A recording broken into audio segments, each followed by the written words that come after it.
Online classes अभ्यास 24 में मैं योगेंद्र पांडे आप सबका हार्दिक स्वागत करता हूं।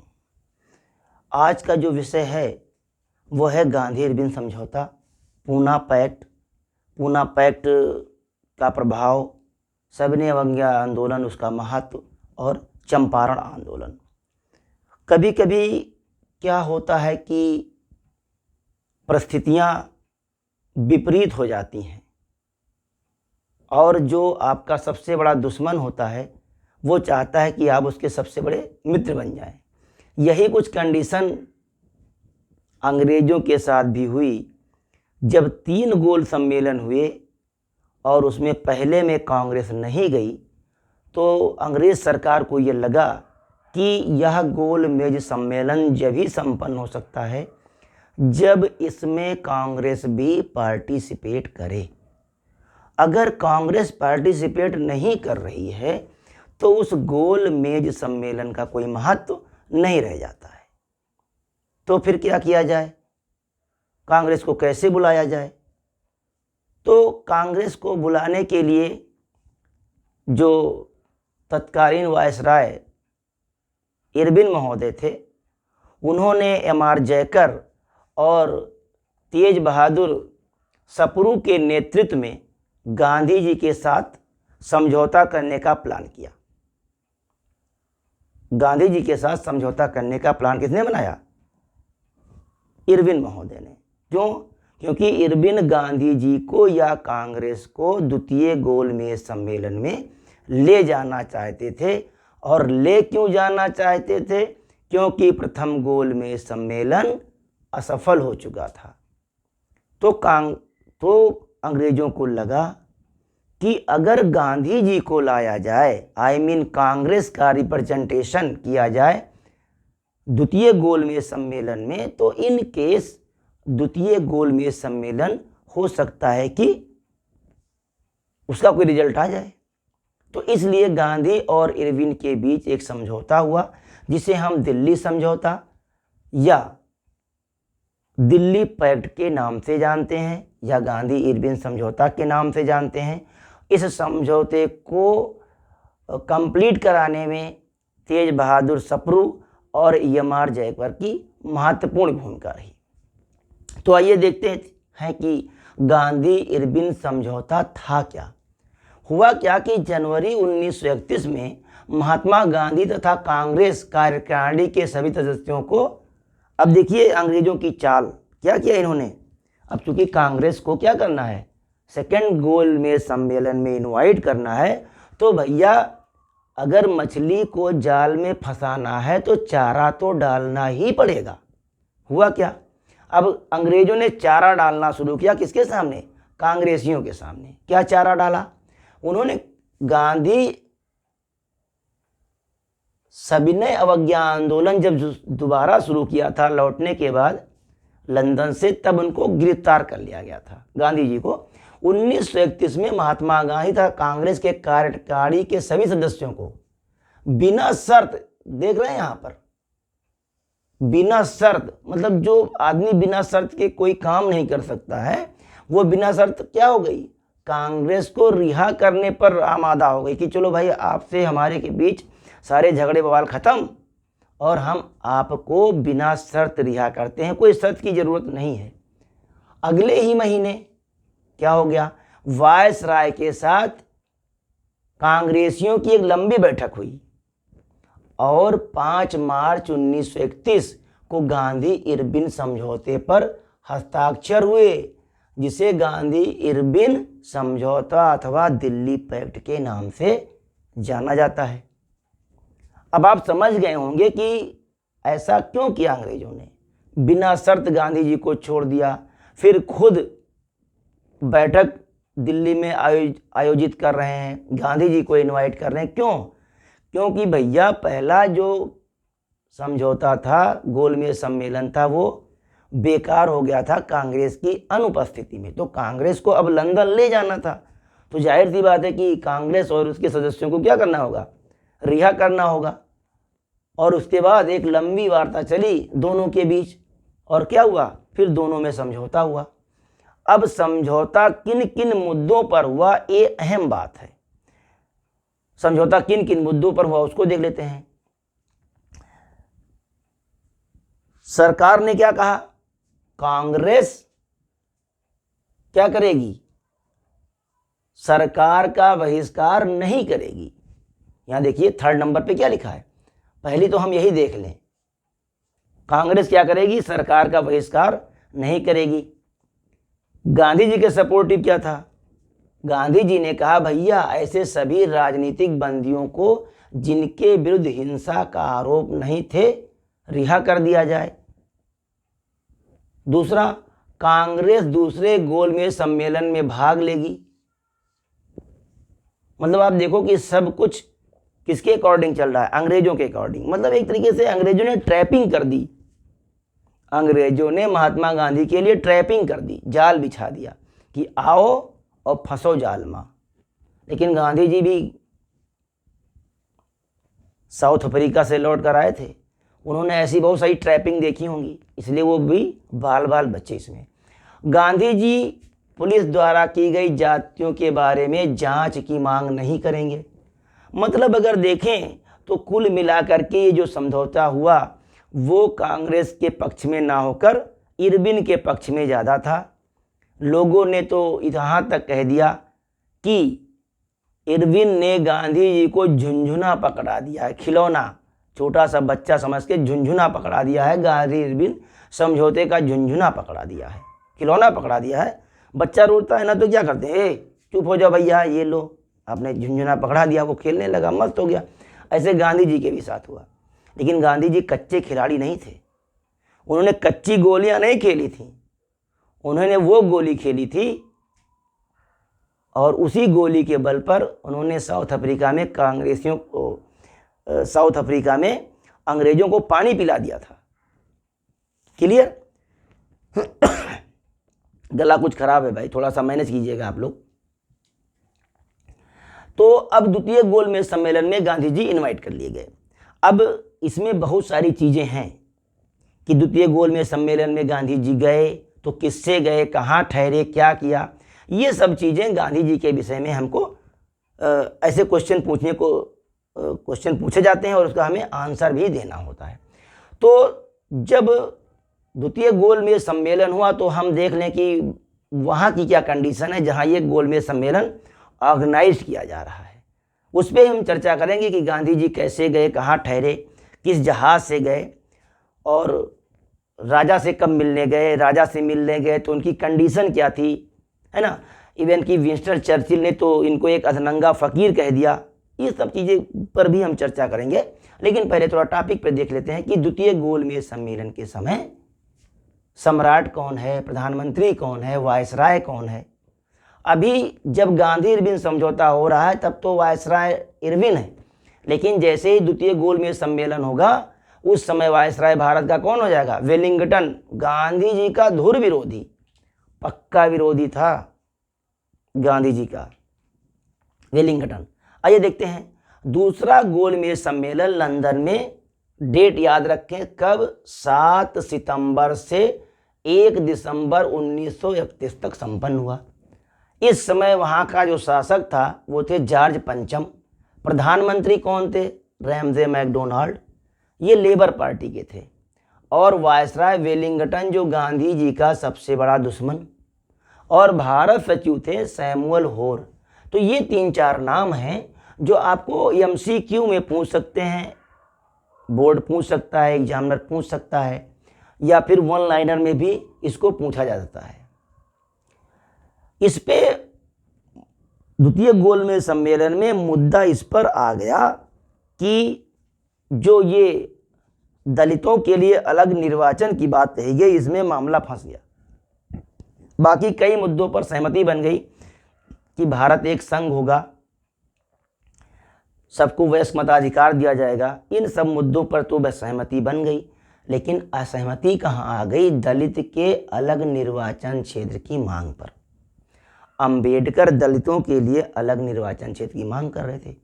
गांधी जी ने इसका विरोध कर दिया कि भाई दलित भी तो हिंदू ही हैं, तो उनको हम कैसे अलग कर लें।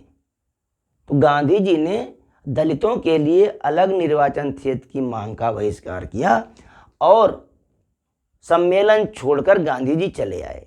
इस तरीके से अगर हम देखें तो ये सम्मेलन भी प्रथम सम्मेलन की तरह असफल रहा। 28 दिसंबर को गांधी जी खाली हाथ भारत आए और भारत पहुंचने पर उन्होंने कहा कि मैं खाली हाथ तो जरूर लौटा हूं, लेकिन भारत के सम्मान के ऊपर कोई बट्टा मैंने नहीं लगने दिया। यानी कि जो अनैतिक मांगे थीं उस पर मैंने कोई अपना प्रस्ताव नहीं रखा।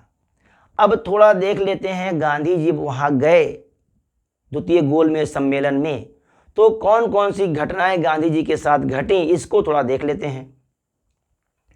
और गांधी जी के साथ और कौन कौन लोग गए थे द्वितीय गोलमेज सम्मेलन में, ये भी थोड़ा सोचने वाली बात है। यहाँ मैंने नहीं लिखा है, टॉपिक बड़ा ना हो जाए, बस ऐसे मैं ओरली बता देता हूँ, आप उसको सुन लें और याद करने की कोशिश करें।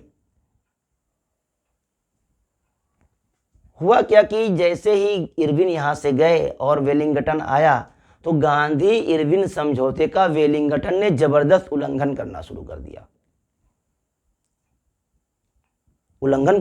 दिया। यानी कि जो गांधी इरविन पैक्ट हुआ था उसका कोई उसके लिए वेलिंगटन के लिए कोई वैल्यू नहीं रह गई। अब यहां से जाने वाले कौन कौन लोग थे सेकेंड गोलमेज सम्मेलन में, तो मोहम्मद अली जिन्ना भी गए, डॉक्टर भीमराव अंबेडकर भी गए, कुछ महिलाएं भी गई थीं, जिसमें एक महिला का नाम आता है बेगम शाहजहां शहनवाज, श्रीमती राधाबाई, सुब्बारायन, और एक महिला और गई थी सरोजनी नायडू, महिला प्रतिनिधि के रूप में। श्रीमती सरोजनी नायडू किसमें के रूप में गई थी? महिला प्रतिनिधि के रूप में श्रीमती सरोजनी नायडू भी पार्टिसिपेट की।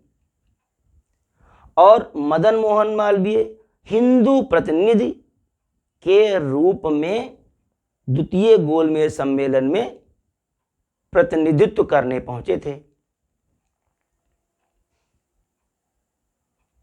और महात्मा गांधी जिस जहाज से गए यहां से, उस जहाज का नाम भी कभी कभी पूछ लिया जाता है। तो वो जहाज था राजपूताना नामक जहाज से महात्मा गांधी लंदन गए थे। अब महात्मा गांधी लंदन गए तो वहाँ पर कहाँ रुके, क्या काम किया, है ना, किससे किससे मिले, इसके विषय में भी मैं थोड़ा चर्चा कर लेता हूँ आपसे। गांधी जी लंदन में किंग्सले हॉल में ठहरे हुए थे। गांधी जी लंदन में किंग्सले हॉल में ठहरे हुए थे और फ्रैंक मोरे जो एक पत्रकार था उसने गांधी जी के विषय में लिखा कि एद अधनंगा फकीर सेंट जेम्स पैलेस की सीढ़ियां चढ़ रहा है, बहुत ही अनोखा दृश्य है। कभी कभी ऐसे भी पूछ लेता है एग्जाम में कि यह वाक्य किसका है। एक अधनंगा फकीर सेंट जेम्स पैलेस की सीढ़ियां चढ़ रहा है, ये एक अपने आप में अनोखा दृश्य है। ये कौन कहा था? तो फ्रैंक मोरे एक पत्रकार था जो उस समय द्वितीय गोलमेज सम्मेलन का कवरेज करने आया था, उसने लिखा है। गांधी जी इसी पोशाक में, किस पोशाक में? उसी आधी धोती पहन के, आधी धोती ओढ़ के, ऊपर लपेट के जेम्स पैलेस में गए सम्राट से मिलने। बकिंघम पैलेस गए सम्राट से मिलने। जेम्स पैलेस क्यों गए थे? तो जेम्स पैलेस में ये मीटिंग चल रही थी। द्वितीय गोलमेज सम्मेलन की जो मीटिंग हो रही थी वो जेम्स पैलेस में हो रही थी। क्लियर? यानी द्वितीय गोलमेज सम्मेलन कहाँ तीनों गोलमेज सम्मेलन जेम्स पैलेस में ही संपन्न हुए। और वहाँ के बाद गांधी जी ने सोचा, गांधी जी को मतलब राजा की तरफ से इनवाइट किया गया, वहाँ के सम्राट की तरफ से इनवाइट किया गया कि वो गांधी जी से मिलना चाहते हैं। तो गांधी जी उसी वेशभूषा में जैसे यहाँ से गए थे, आधी धोती पहन के, आधी धोती ओढ़ के। तो लोगों ने कहा कि आप इस वेशभूषा में जाएंगे सम्राट से मिलने, उनके साथ चाय पे चर्चा करेंगे, तो सम्राट क्या फील करेगा?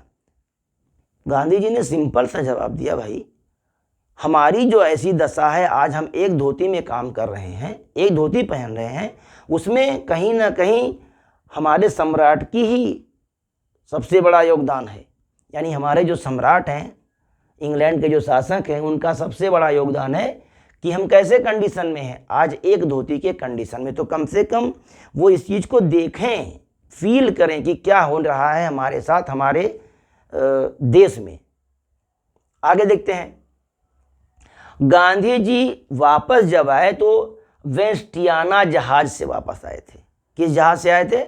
वेस्टियाना जहाज से वापस आए थे। गए किस जहाज से थे? तो राजपूताना जहाज से गए थे। बकिंगम पैलेस में मिले भी उनसे वो, और किंग्सले हॉल लंदन में रुके थे। ये सब पूछा गया सवाल है। पिछली बार 2021-22 में पीजीटी के क्वेश्चन में, पेपर में ये क्वेश्चन आया था कि ये जो गोलमेज सम्मेलन हुए कहाँ पर हुए थे? तो सेंट जेम्स पैलेस में हुए थे। इतनी चीज़ें आप सबने गांधी द्वितीय गोलमेज सम्मेलन के विषय में आपने देखा। अब आइए देखते हैं कि जो सब वो द्वितीय गोलमेज सम्मेलन हुआ उसका रिजल्ट क्या रहा। उसका रिजल्ट ये रहा कि कोई रिजल्ट नहीं रहा, और प्रधानमंत्री रैमजे मैकडोनाल्ड ने भारत के लिए कम्युनल अवार्ड जारी कर दिया। कम्युनल अवार्ड का मतलब दलितों के लिए अलग निर्वाचन की व्यवस्था कर दी गई। रैमजे मैकडोनाल्ड ने क्या किया? कम्युनल अवार्ड जारी कर दिया, यानी कि दलितों के लिए अलग व्यवस्था। ये द्वितीय गोलमेज सम्मेलन का एक तरीके से कह सकते हैं कि ये अंग्रेजों की अचीवमेंट थी। अंग्रेजों की अचीवमेंट क्यों कहेंगे? क्योंकि अंग्रेज तो यही चाहते थे कि सिख को सिख कर दो, जैन को जैन, पारसी, और फिर देखिए 1919 में सिखों को भी इस और जैनियों को सबको पृथक निर्वाचन का दर्जा मिल गया था। 1919 में ही मुस्लिम को मिला पृथक निर्वाचन का दर्जा, उसके पहले। तो इस तरीके से क्या हुआ, रैमजे मैकडोनाल्ड ने क्या किया, दलित निर्वाचन की मांग स्वीकार कर ली, और भारत के लिए यह एक बहुत बड़ी पराजय थी। महात्मा गांधी जैसे ही आए तो इन्होंने तुरंत सविनय अवज्ञा आंदोलन दोबारा प्रारंभ कर दिया, और इनको वेलिंगटन ने कैद करके पूना के यरवदा जेल में बंद कर दिया। और जब पूना पैक्ट वहां से अवार्डेड किया गया, कम्युनल अवार्ड जारी किया गया 1932 में, तो गांधी जी अनशन पर बैठ गए कि ये नहीं हो सकता, है ना। गांधी जी कहाँ बैठ गए? अनशन पर बैठ गए। और गांधी जी जब अनशन पर बैठ गए तो अंबेडकर के ऊपर प्रेशर बनने लगा, दबाव बढ़ने लगा कि भाई आप इस ये जो कम्युनल अवार्ड है आप इसको वापस करो, अंग्रेजों से कहो कि मुझे कम्युनल अवार्ड नहीं चाहिए। किसके ऊपर प्रेशर बनाने लगी भारत की जनता? कांग्रेसी और भी और अन्य सारी पार्टियां। वो अंबेडकर से ये कहने लगे कि भैया गांधी जी की बात को आप मान लीजिए और कम्युनल अवार्ड जो है उस पर थोड़ा सा चर्चा कर लेते हैं। गांधी जी ने ये नहीं कहा कि जो दलित हैं उनको रिजर्वेशन नहीं मिलना चाहिए। गांधी जी ने कहा रिजर्वेशन मिलना चाहिए। गांधी जी ने कहा कि रिजर्वेशन मिलना चाहिए, लेकिन जिस तरीके से रिजर्वेशन दिया जा रहा है वो अपने आप में क्या है? बिल्कुल बंटवारा है। यानी कि अब पृथक निर्वाचन क्या होता है इसको थोड़ा समझ लेते हैं। पृथक निर्वाचन में क्या होता है कि निर्वाचन क्षेत्र भी रिजर्व होता है SC ST के लिए, और वहाँ पर जो मतदाता होता था वो भी रिजर्व होता था।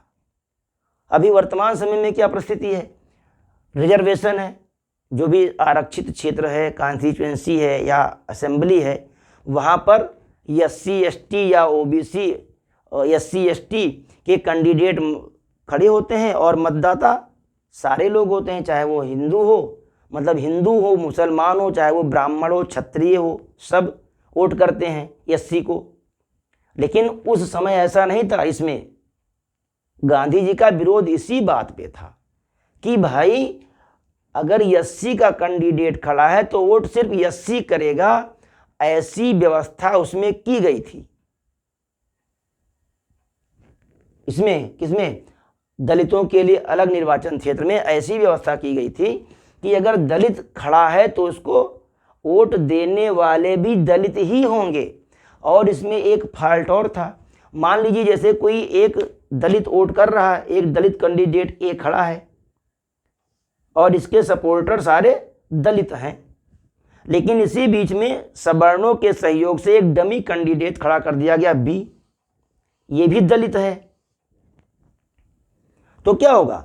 कुछ दलितों को तो सारा वोट इनको मिलेगा नहीं जो पेवर दलित खड़ा है, तो कुछ वोट दलितों का किधर आ जाएगा? इस डमी कैंडिडेट पर आ जाएगा। और प्लस क्या होगा? जितने भी सवर्ण है इसको वोट कर देंगे, तो क्या होगा? ये कैंडिडेट चुनाव हार जाएगा। ऐसा महात्मा गांधी का मानना था। बात है भी सही, भी बात है, प्रैक्टिकली सही है। और अंग्रेज क्या चाहते थे कि नहीं, ये सही है, यहाँ पर केवल दलित ही वोट करेंगे और अन्य सवर्ण के वोटर नहीं जाएंगे वहाँ पर। तो गांधी जी ने कहा कि हम आपको ऐसा निर्वाचन नहीं देने जा रहे हैं, हम आपको आरक्षण देंगे, तो सीट के अकॉर्डिंग देंगे कि किन किन सीटों पर आप चुनाव लड़ सकते हैं। ऐसा नहीं है कि महात्मा गांधी ने जब ये पूना पैक्ट, वो कम्युनल अवार्ड घोषित हुआ तो गांधी जी ने उसका विरोध किया, लेकिन गांधी जी ने अंबेडकर को भी संतुष्ट करने का पूरा प्रयास किया। भाई अंबेडकर क्या चाह रहे थे कि दलितों के लिए आरक्षण मिले, तो गांधी जी ने पूरी कोशिश की कि कम्युनल अवार्ड जो अंग्रेज दिए हैं उससे बेहतर हम दलितों को प्रदान करें। तो उसमें गांधी जी ने क्या किया? कुछ गांधी जी ने उसके लिए कुछ वो नियम कानून बनाए। तो गांधी जी ने कहा कि जो पृथक निर्वाचन है ये वाला, कि सिर्फ एससी ही वोट करेगा एससी कैंडिडेट को, इसको समाप्त कर दिया जाए। गांधी जी ने कहा कि भैया ये सिस्टम क्या करो, आप समाप्त कर दो, यानी पृथक निर्वाचन प्रणाली समाप्त कर दी जाए। ठीक है। प्रांतों में 71 की जगह अंग्रेजों ने 71 सीटें दी थी। अंग्रेजों ने कहा था कि आप प्रांत में 71 जगह अपने कैंडिडेट खड़ा कर सकते हैं। कौन? एससी वाले। तो गांधी जी ने कहा भैया हम आपको प्रांत में 71 की जगह 148 सीटें दे रहे हैं, आप 148 मेंबर खड़ा कर सकते हैं एससी के लिए। केंद्र में 18 सीट आरक्षित होगी, जो केंद्र सरकार होगी, प्रांत में 148 और केंद्र में 18 सीटें रिजर्व होंगी। किसके लिए? एससी के लिए। ये गांधी जी की विचारधारा थी। गांधी जी ने ऐसा अंबेडकर के सामने रखा। एससी को डबल वोटिंग की व्यवस्था की गई। एससी को क्या कहा गया? आप डबल वोट करेंगे, मतलब जैसे कोई डमी, पहले तो क्या करेंगे, ऐसे डमी कैंडिडेट खड़ा करेंगे, उसके बाद क्या करेंगे, एक बार ये भी वोट करेंगे, इधर भी वोटिंग होगी। अब इसमें जिधर एससी का वोट ज़्यादा हो जाएगा वही कैंडिडेट फाइनल कर दिया जाएगा। फिर उसके बाद उसकी वोटिंग दोबारा एससी के द्वारा कराई जाएगी।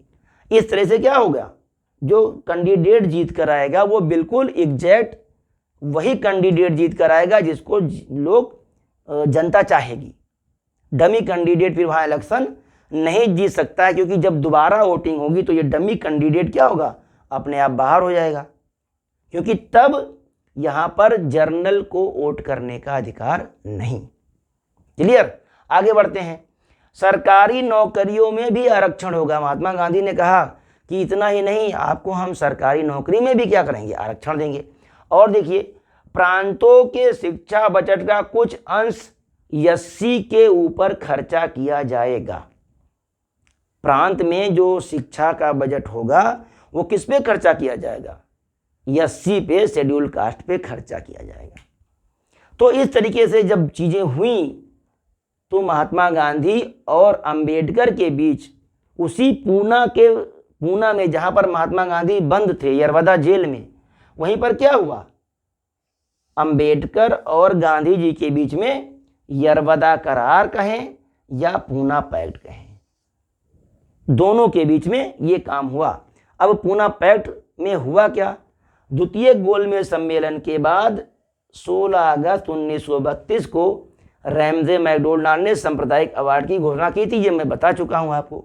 इसमें क्या था, अनुसूचित जाति को पृथक निर्वाचन प्रदान किया गया।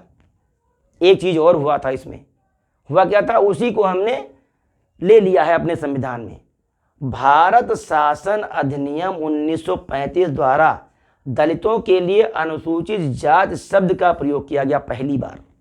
ये इंपॉर्टेंट फैक्ट है, इसको जरूर दिमाग में बैठाइएगा, राइट डाउन कीजिए, कहीं भी कैसे भी याद रखिए कि पहली बार दलितों के लिए अनुसूचित जाति शेड्यूल्ड कास्ट का जो वर्ड है वो कहाँ आया, तो भैया भारत सरकार अधिनियम 1935, रैमजे मैकडोनाल्ड। क्लियर। तो अब महात्मा गांधी जी ने ये सुना कि इनको तो ये पृथक निर्वाचन मिल गया है, तो उन्होंने क्या किया, अनशन शुरू कर दिया। और अभी मैंने चर्चा की कि फिर इस सांप्रदायिक अवार्ड को महात्मा गांधी और अंबेडकर ने मिल करके एबॉलिश भी किया, वापस कर दिया। क्यों, महात्मा गांधी ने क्या कहा था कि भाई आप इसको भूल जाओ और हम आपको एक दूसरे तरीके से समझाते हैं। अभी आपको प्रांतों में कितनी सीटें मिली अंग्रेजों के द्वारा, 71, हम आपको 148 दे रहे हैं, फायदा है। और केंद्र में आपका कोई आरक्षण नहीं है, केंद्र में हम 18 सीटें आपको आरक्षित करके दे रहे हैं। सरकारी नौकरियों में भी आपको आरक्षण होगा, प्रांतों में जो शिक्षा का बजट होगा उसमें अलग से शेड्यूल्ड कास्ट के लिए व्यवस्था की जाएगी। तो अब देखिए यहां पर क्या हुआ, अंबेडकर और मदन मोहन मालवीय के हस्ताक्षर हुए, यानी ये जो पूना पैक्ट गांधी जी ने तैयार किया, गांधी जी ने तैयार कराया। कम्युनल अवार्ड के अतिरिक्त, कम्युनल अवार्ड तो अंग्रेजों का था, तो उस पूना पैक्ट में क्या व्यवस्था की गई कि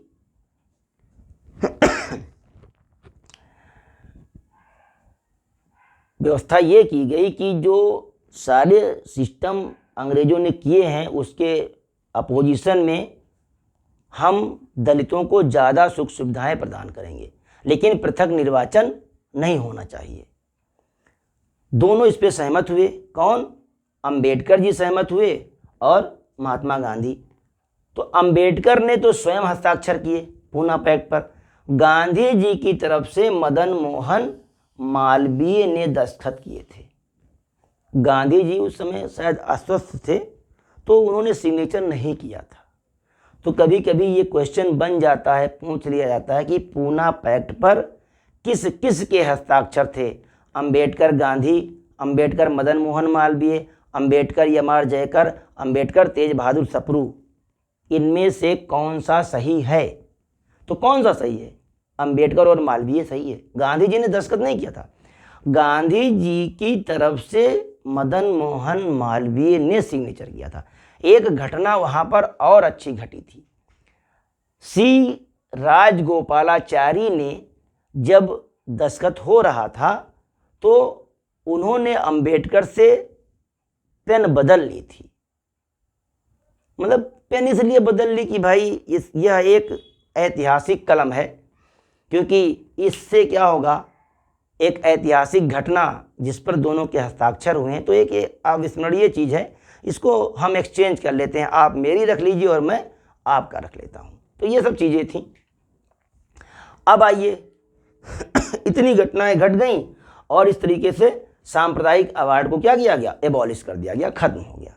अब एक दूसरी घटना देखते हैं किसानों से संबंधित, वो है चंपारण आंदोलन। चंपारण आंदोलन मान के चल सकते हैं कि भारत में गांधी जी का पहला सत्याग्रह आंदोलन था जो सफल हो गया। हुआ क्या, 1916 में लखनऊ में कांग्रेस की मीटिंग चल रही थी और जहां के अध्यक्ष कौन थे, अंबिका चरण मजूमदार। यानी 1916 में जो कांग्रेस अधिवेशन हुआ उसके जो अध्यक्ष थे वो थे AC मजूमदार।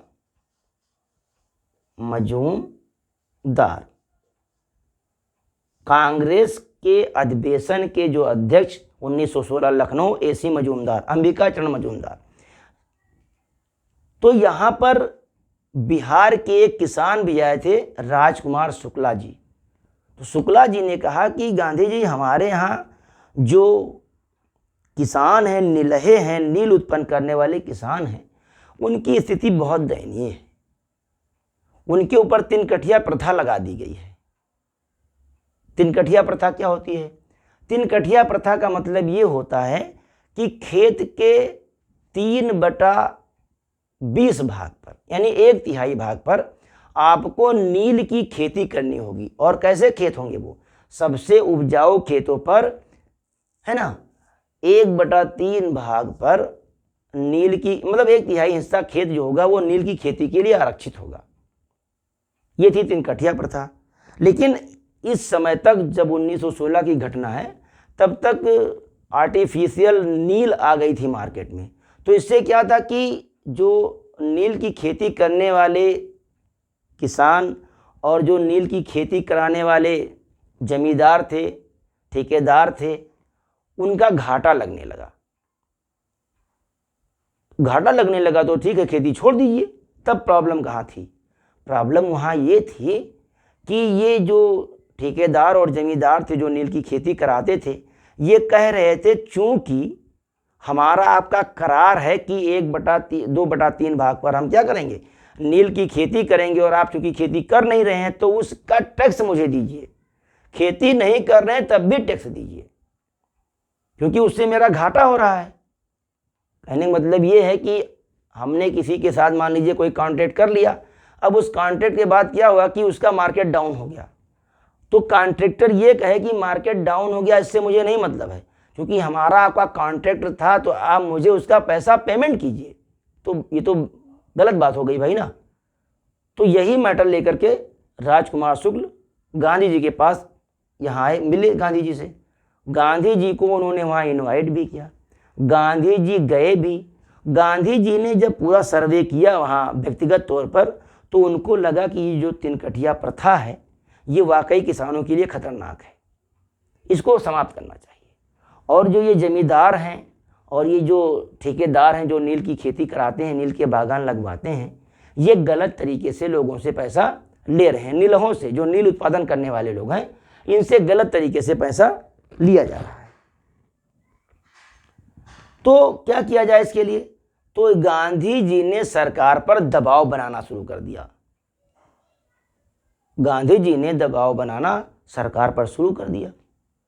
अंत में सरकार को मजबूर होकर के चंपारण एग्रेरियन कमेटी का गठन किया गया। चंपारण एग्रेरियन कमेटी का गठन किया गया, जिससे नीलहों पर अत्याचार बंद हो गया तथा तिनकठिया प्रणाली को भी समाप्त कर दिया गया। इस प्रकार चंपारण में गांधी जी का सत्याग्रह आंदोलन सफल हो गया, और इसी आंदोलन की सफलता पर सर्वप्रथम रविन्द्रनाथ टैगोर ने गांधी जी को महात्मा की उपाधि दी। क्वेश्चन पूछा जाता है कि गांधी जी को महात्मा की उपाधि किसने दी थी? एक कमी है, ये भी जो लोग वीडियो देखते हैं, वो मैं अक्सर क्वेश्चन क्वेरी करता हूं तो 1-2 बच्चों का सिर्फ आंसर आता है कि हाँ ये होगा। जैसे एक बच्चे का आंसर आता है खुशी दुबे, हाँ आई थिंक खुशी दुबे ही है। मैंने पूछा था कि 2 अक्टूबर को एक गांधी जी का बर्थडे है और एक इसका पड़ता है, तो उसने बताया। मैं उसको अप्रिशिएट करता हूँ भाई, आगे आना चाहिए बच्चों को। कि क्या नाम उनका, लाल बहादुर शास्त्री का। एक क्वेश्चन मैंने उससे कभी और किया था ऐसे ही ऑनलाइन क्लासेज में कि भारत का नेपोलियन किसे कहते हैं, तो उसने भी उसका एग्जैक्ट आंसर दिया।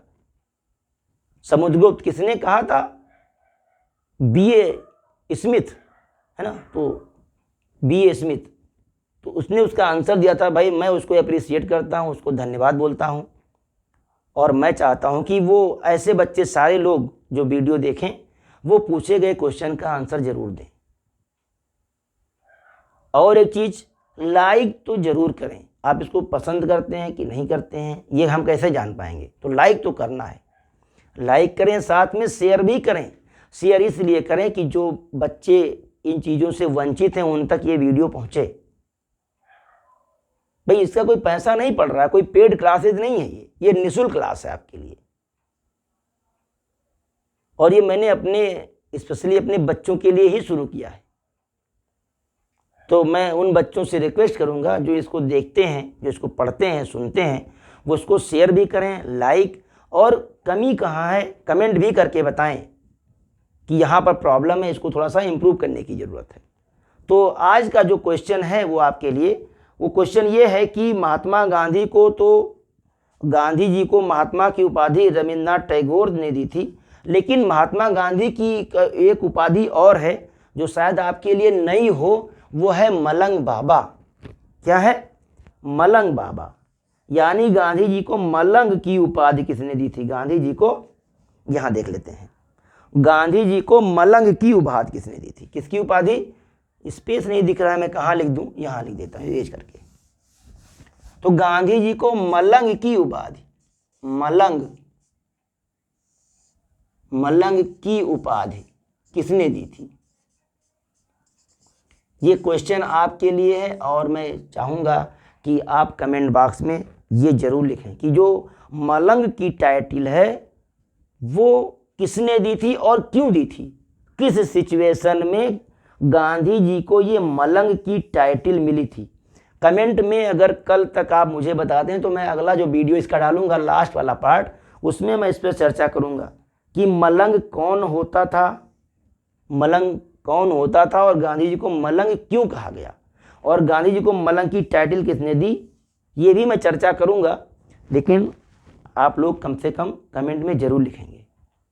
तो इस आशा और पूर्ण विश्वास के साथ कि इसको आप लाइक, शेयर और कमेंट ज़रूर करेंगे, और मेरे साथ बने रहने के लिए आप सभी को धन्यवाद।